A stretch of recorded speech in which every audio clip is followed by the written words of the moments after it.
Hello and welcome to the Data Engineering Podcast, the show about modern data management. When you're ready to build your next pipeline, you'll need somewhere to deploy it, so you should check out Linode. With private networking, shared block storage, node balancers, and a 40 gigabit network, all controlled by a brand new API, you've got everything you need to run a bulletproof data platform. Go to dataengineeringpodcast.com/Linode to get a $20 credit and launch a new server in under a minute. And for complete visibility into the health of your pipeline, including deployment tracking and powerful alerting driven by machine learning, Datadog has got you covered. With their monitoring, metrics, and log collection agent, including extensive integrations and distributed tracing, you'll have everything you need to find and fix performance bottlenecks in no time. Go to dataengineeringpodcast.com/Datadog today to start your free 14-day trial and get a sweet new t-shirt. And go to dataengineeringpodcast.com to subscribe to the show, sign up for the newsletter, read the show notes, and get in touch. Your host is Tobias Macey, and today I'm interviewing Christopher Ryan and Hitoshi Harada about MarketStore, a storage server for large volumes of financial Timeseries data. So, Christopher, could you start by introducing yourself? Hi, yeah. My name's Chris. I work for Alapaca, lead software engineer, and one of the developers on MarketStore. Hi, this is Hitoshi Harada. I'm a CTO of Alapaca and co-founder of the company. And starting with you again, Christopher, how did you first get involved in the area of data management? Well, I come from a background of actually aerospace engineering and slowly made my way into data management, working for IBM on the DB2 replication team for a while, and then, made my way here and started working on MarketStore almost on day one after starting working with Alapaca. And Hitoshi, how did you get involved? And so this company Alapaca, and the first application of this financial trading space, I saw the needs for this large volume time series database designed specifically for this particular domain. And so I pitched the idea to Chris and the other developers, and that's how we started. He's being a little bit modest, but he's also a pretty strong contributor to the Postgres open source too. So he has a strong background in database and storage. Right. So maybe I should mention that. Yeah. So I'm.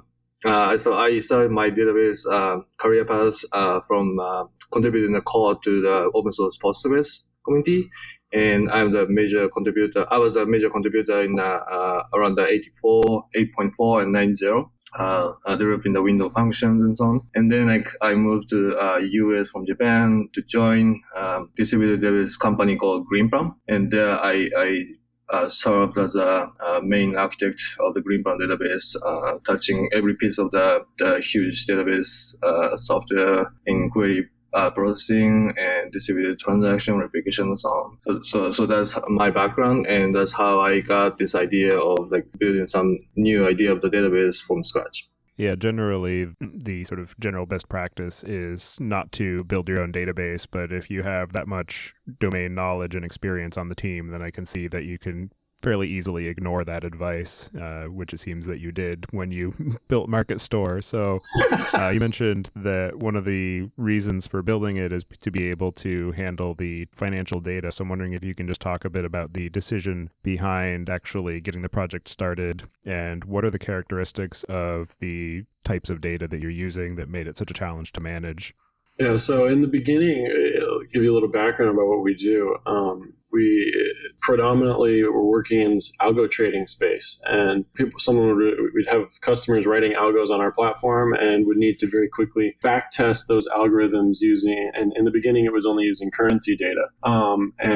Back test probably 10 years of those 1 minute OHLCV or OHLC bars for a given algorithm. And, we're trying to, first we started just storing that in HDF5 files and then querying it through that. And that was taking way too long. And then there was a kind of an in-between step going to MarketStore of trying to query it through a Python implementation, since most of our other stuff was built in Python. And that was chewing through so much memory and still not giving us the performance we wanted. And then we said, okay, we need to go from scratch, start something here to deliver this kind of, for example, 10 years of 1 minute bar data in less than a second to be able to run these back tests and then also do live testing and things like that in the algo trading space.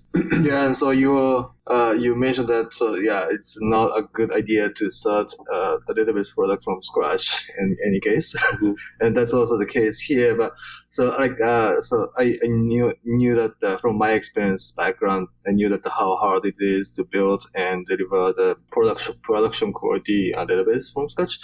But I also knew that if you focus on one thing and just do a good job for this particular use case, I could see how it could be possible to do it that way. And also the modern, so most of the existing traditional databases, for the performance reason, they've been written in a C or those low high cost languages in terms of the development, but we chose the language Go to achieve the best performance and build the high performance database from scratch in a very quick way. And did you already have a lot of experienced Go developers on the team, or was that something that you ramped up on as you were working on the project? I mean, for me, I hadn't written any Go before I started working here. I come from a C++ background, and so, but I really took to it. I think, Hitoshi, you had a little bit of experience before. Yeah. So the Go was, I saw Go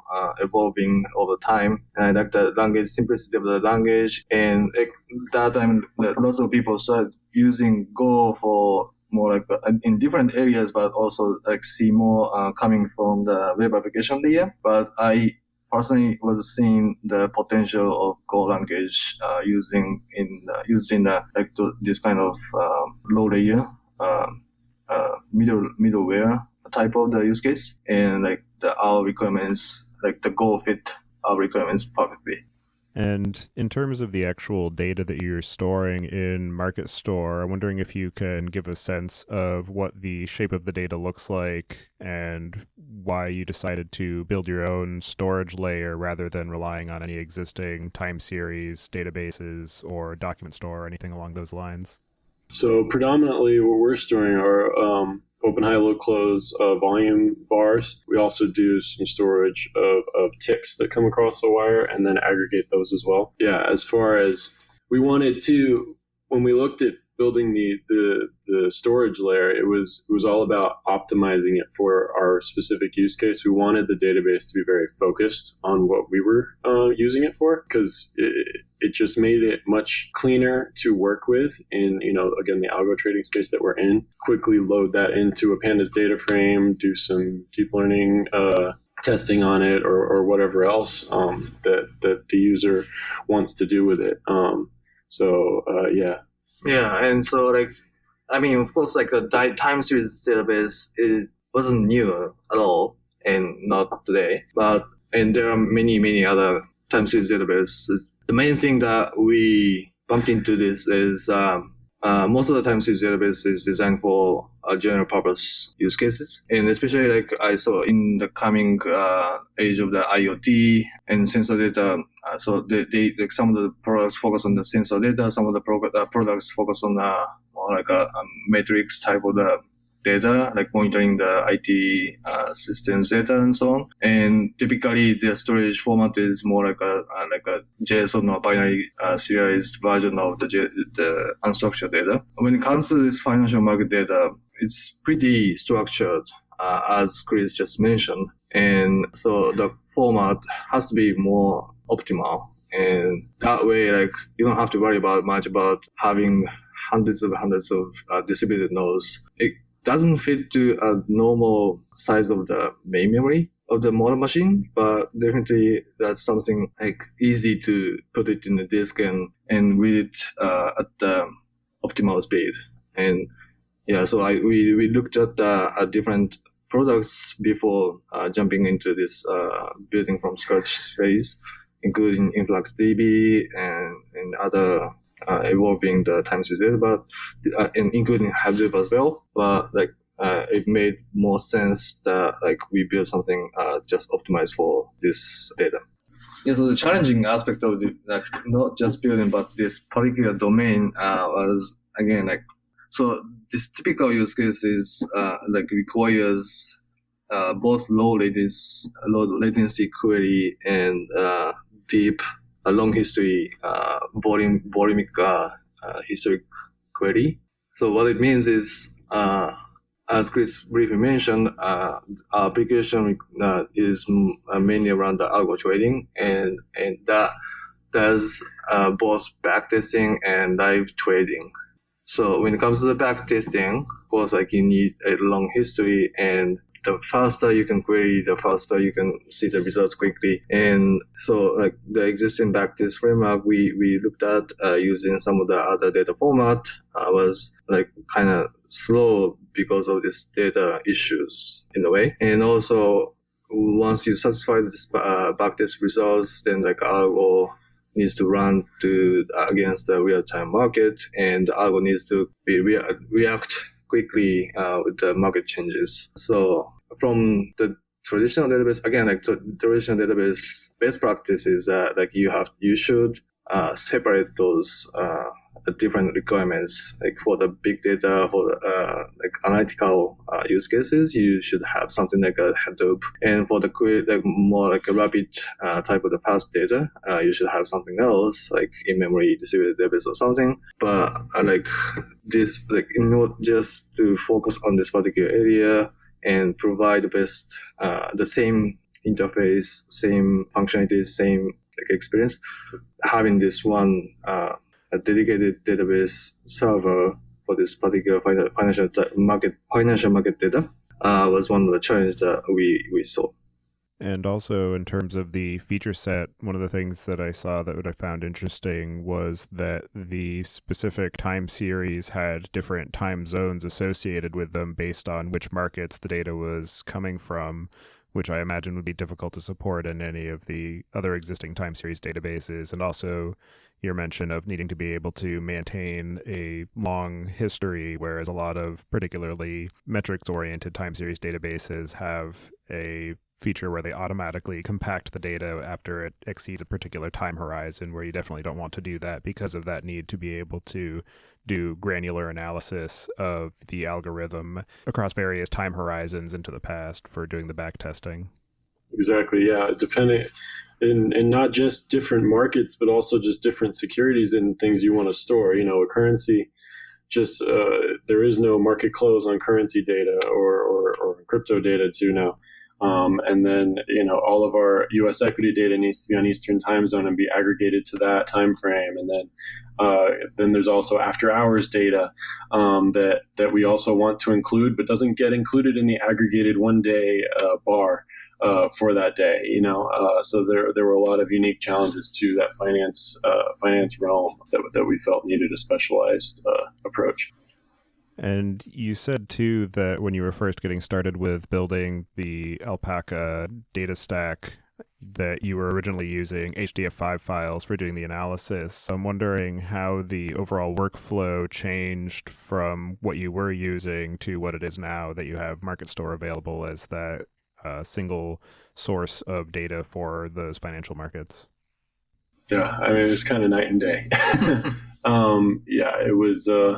We just have, you know, a MarketStore running or a couple MarketStores running, and then they're just openly available. You know, we have a dev environment one as well as our production, and they're openly available for query at any time. So anybody can now just, okay, I need to back test for 10 years of data right now in my little IPython client with this little algo that I came up with. And, you know, you're able to do that really quickly, and it's all queried via JSON RPC. So yeah, it has made things much, much faster. There's no like moving the data around. Oh, I have an HDF5 file over here and I need to bring it over here and now parse it and all this stuff. Yeah, like before MarketStore, like we used to have lots of HDFS file here and there on disk locally, as well as in S3. S3 bills are down. Yeah, and download it like every time it needs. And also, it was very hard. So one of the challenging part in HTTP file was keep appending the new data at the end as time goes. And like I found that the data frame or HDFS file was not designed for that. So that's and then like today. With the MarketStore, it's fairly like quick to update, and we don't care. Like we don't notice that like there's any performance issues at all. And also, so again, like, so the main client's application is like Python-based application with the PyData framework with the data frame, and also like using the machine learning stuff. So like MarketStore is returns most of like the binary format, like in a JSON RPC in a way, but also in the message back in the binary protocol, and sends the most optimal like C array style of the data directly to the client, and client just decodes it to the data frame. So you barely notice actually, like from the application perspective, you barely notice that there's any difference from like just reading the HDFS file from disk, or even faster to read it from MarketStore. And we've talked a bit about the fact that the actual financial data that's being loaded into MarketStore is coming from external services. So I'm wondering what mechanisms you have for being able to maintain an up-to-date record of that data as it is generated, and how you are able to ensure that any queries that are executed at a given point in time are using the most up-to-date data that's available. Yeah, that's been a challenge, and part of the reason that we built MarketStore too was that these upstream providers weren't delivering the performance that we needed to query from them for our use case. So we would have liked to just say, hey, okay, you guys have the data, we'll pay you this, and then we can query our 10 years of that data anytime we want. Well, that's not the case. That's going to take you like 30 minutes sometimes to query that data, and it just didn't make sense. So instead, we obviously keep our stores, our history stored in the database, and then we're constantly appending new records from the upstream. And unfortunately, also many of these providers are not the most modern of API, don't have the most modern of APIs. So we end up having to just pull from a lot of them. Some of them are now adding streaming services, but it's a slow process. So in between MarketStore, because we wanted to keep MarketStore just as as the database itself, and then we added a plugin interface to be able to have kind of add-ons for things that people want to do with it. So one of those add-ons we created is called the Slate plugin, which is actually a plugin that connects to another open source project that we worked on, which was just an in-memory cache called Slate. And so we are constantly pulling from this upstream, and then it goes into this in-memory cache where we're also keeping real-time quotes, because besides from the historical data that we store in MarketStore, we need to provide real-time quotes to our clients too, and just a snapshot as quickly as possible of the current market price of any given security. And then that data is then streamed from there through the plugin onto disk throughout the day. And so it's a pretty big issue that we've spent a lot of time working on, trying to get that flow as clean as possible. And given the fact that the majority, if not all of the data that's being stored in MarketStore is actually coming from these external sources, what is the impact if the instance that's holding MarketStore just has a catastrophic failure? Do you have any guards in place for ensuring any sort of point-in-time recovery, or would it just be a matter of build a new instance and then reload the data from those external sources? Yeah, so right now we're on our production server. We're actually running two completely separate instances with separate cloud deployments, and have completely mirrored data sets. And then the challenge then is keeping those in sync. And we're constantly monitoring that, keeping those in sync. And if one goes down, we have the other as the backup. Yes, like as a production system, definitely we have to have this redundancy, and we have some like management operational toolset that maintains the data incorrect and perform the cross consistency as well. And Slate, like having this Slate in between is also one of our best practice to keep up running the MarketStore as well. So Slate is kind of cache, but also like you can think of like a lightweight version of the Kafka, and so that's a message bus. So because it's an external source, like we keep pulling it, but just once, and keep it in between Slate. And one of the good features in Slate is you can also query short amount of the latest history, not just consuming the real-time messages. So the MarketStore is like in the case of like one MarketStore fails, we just bring it back and it catches up to the latest history through this thread. So we don't have anything. So at this moment, MarketStore itself doesn't have any built-in replication or nice feature or discovery, this recovery kind of feature that like most of the database have. But rather like we just keep polling it and make sure that it can catch up in a short amount of the short amount of time failure. Yeah, but like by itself, in MarketStore itself, we also have write-ahead transaction mainly for the performance reason, because of writing into a different bunch of the partition of the time series. Like you can see like the performance overhead. So like the MarketStore writes the data in the wall, but this wall write-ahead log can also help the durability and the transaction consistency as well. So in a way, like so, in a quick panic or crash type of the failure, if it happens, then MarketStore can constantly recovers by its own, and if it lags in terms of data, then it can catch up by the help of the site. And since MarketStore is being used for querying and analyzing data that has to do with financial markets, and there might be large quantities of money being staked on the result of that analysis, what kinds of mechanisms do you have in place, whether it's unit testing at the code level or doing comparative testing against the raw data sources? How do you ensure that the operations that are being performed in MarketStore are returning accurate and repeatable results? Yeah, I mean, of course, it starts at the low level with the unit testing. We try to be as diligent as possible and be that test-driven development kind of a shop. But also, we use individual instances of MarketStore in our own integration testing with our systems all the time. So, like on Circle CI, we'll spin up a slate, a MarketStore, and then our application that's running those tests with the data that's delivered from MarketStore. So, we're constantly testing how the data is being delivered, and if that data isn't exactly as it's supposed to be, then our algorithms backtest will come out with a different result, and we'll know that right away. And also from a security perspective, what mechanisms do you have in place to ensure that the data in MarketStore isn't being tampered with by some malicious actor? As of right now, we don't have any security kind of add-ins to MarketStore. What we're doing right now is it's completely internal. It's not exposed to the outside for query. We're proxying it through our own server.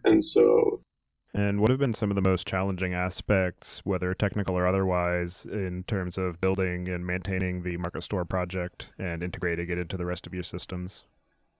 I mean, it's been great and successful, at least within our system. For us, one of the challenges we have is we are not selling this product to any customers. I mean, this is a part of strong backbone for the trading space, but unlike other companies who builds a company along with this database product, the challenge is how we can keep up this open source and provide a good value to the rest of the community. If it's we sometimes focus entire engineering team needs to focus on our delivery, and that doesn't include the MarketStore itself, right? So how we keep improving the product, and also if someone needs some help of using MarketStore, how we can allocate those engineering resources and help them.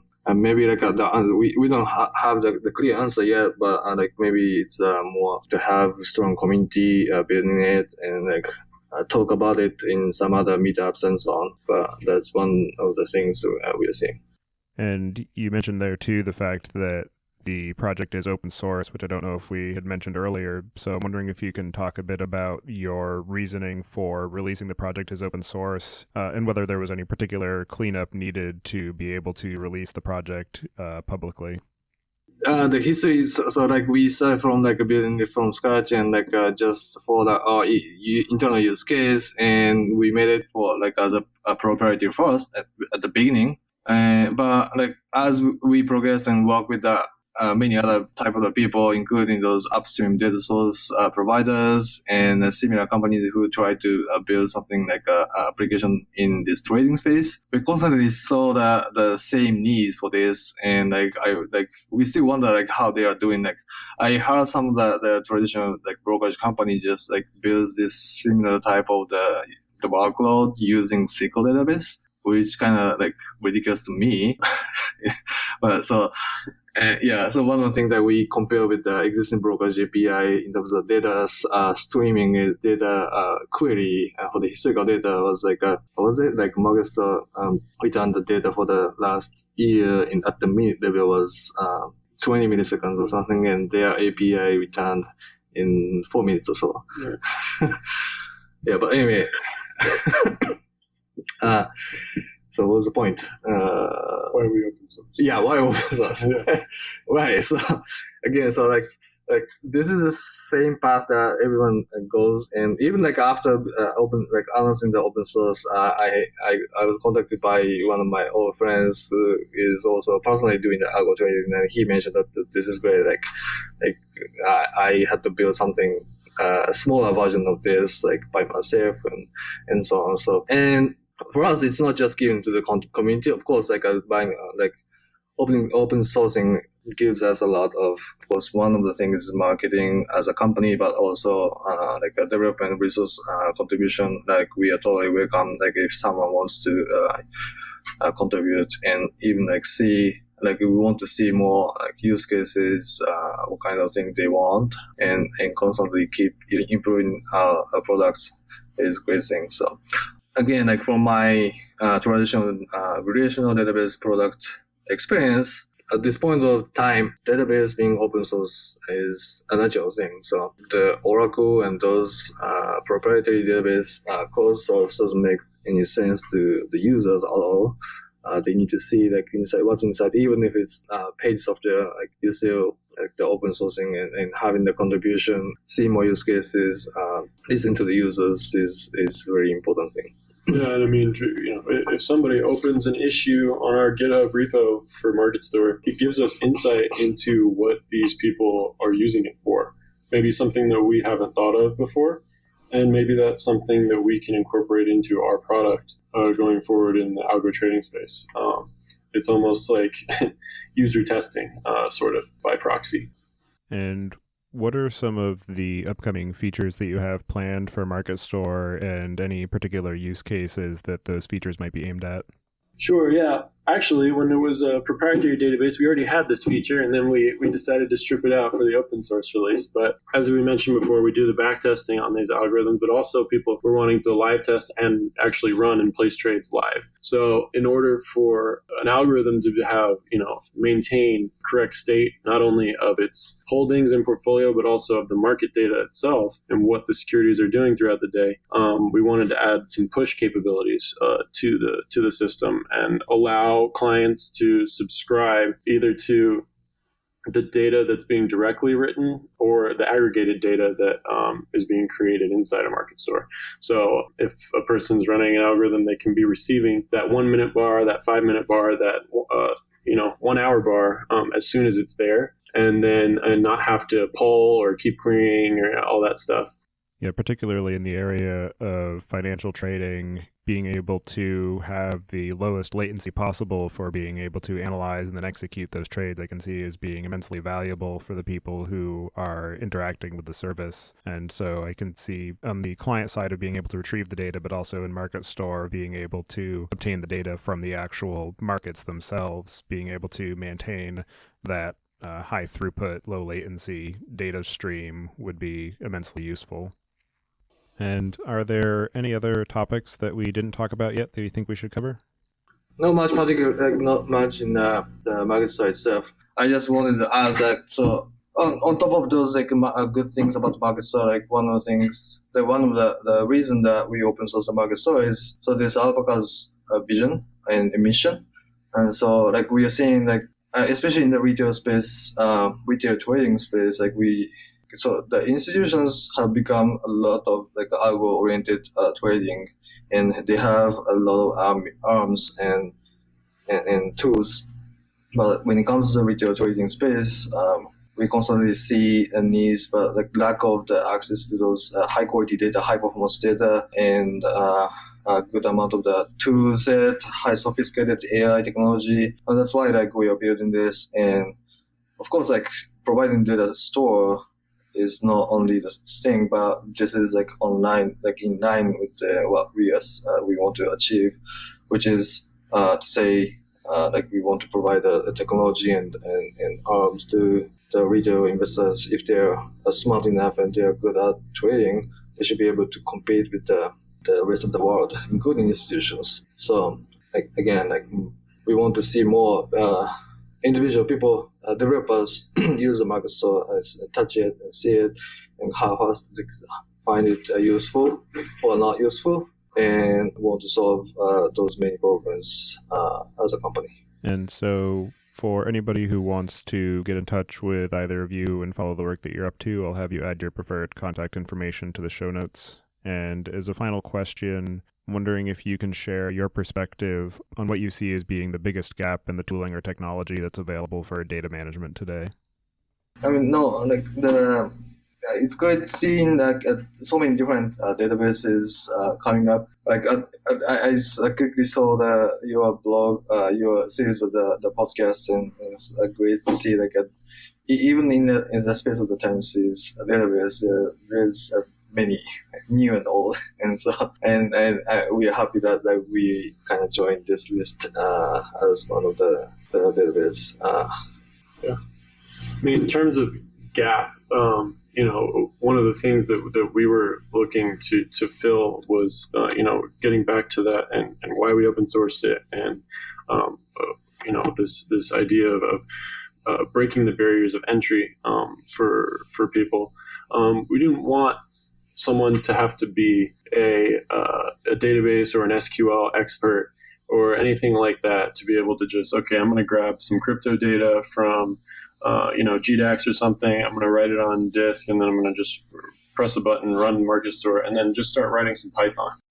A lot of the other systems out there, it requires you to have this background knowledge of like how to even interact with it. And so and part of it is, we did write something that was specialized, sure, but it also made it easy for somebody who, just has a little bit of Python background or maybe very little Python background to just get started on a project where they think they can make themselves a little bit of money, compete with the big boys at Goldman Sachs or whatever else, and not need to have that background that's often required in the data storage space. Well, I want to thank the both of you for taking the time out of your day to join me and talk about the work that you're doing at Alapaca and on MarketStore. So it definitely looks like an interesting project and one that I'm sure will see a lot of uptake. So thank you both for that, and I hope you enjoy the rest of your day. Appreciate it. Thank you, Tobias. Thank you.